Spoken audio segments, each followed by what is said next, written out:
प्रति पहला सा प्रेम छोड़ दिए। दूसरा एक और कारण होता है कि प्रार्थना का जीवन कमजोर हो जाता है। प्रार्थना का जीवन, प्रार्थना अक्सर हम लोग सामूहिक प्रार्थना को समझते हैं कि हाँ, प्रार्थना मतलब हम बैठे मतलब प्रार्थना हुआ। याद रखिएगा, सामूहिक प्रार्थना जरूरी है और उतना ही व्यक्तिगत प्रार्थना भी जरूरी है। हमारे जीवन में यदि व्यक्तिगत प्रार्थना होगी, हम सामूहिक प्रार्थना में भी शामिल होंगे।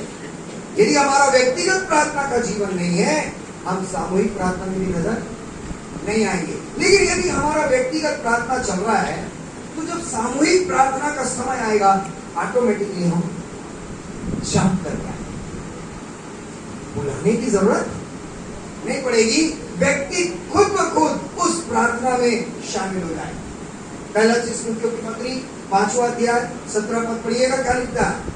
निरंतर प्रार्थना में लगे रहो। हाँ, निरंतर हर समय प्रार्थना में लगे रहो। इसका मतलब ये नहीं है कि आप दूसरा काम करना छोड़ दें, नहीं।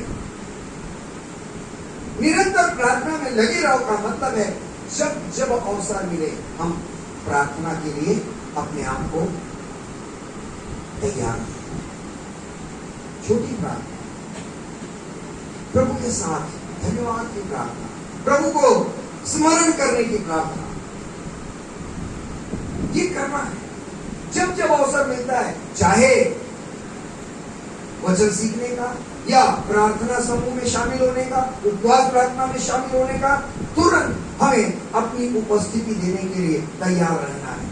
और जब हम ऐसा करते हैं ना, तो हम बताते हैं कि हमारी निर्भरता हम पर नहीं है, परमेश्वर पे। हालेलुया। जब हम उपवास प्रार्थना में आएंगे, चेक प्रेयर जैसी प्रार्थना में आएंगे, तो ये क्या है? हमारी डिपेंडेंसी को दिखाएगा कि we are depending on God, not on us. हमारे अपने आप पर हमारा भरोसा नहीं है, हमारी योग्यता पे हमारा भरोसा नहीं है, हमारे जान पहचान पे हमारा भरोसा नहीं है, लेकिन मेरा भरोसा मेरे परमेश्वर पे। हालेलुया।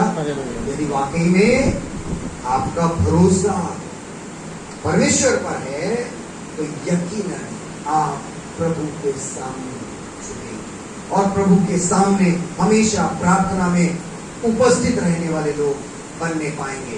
तीसरी बात की ओर हम लोग चलेंगे। तीसरी बात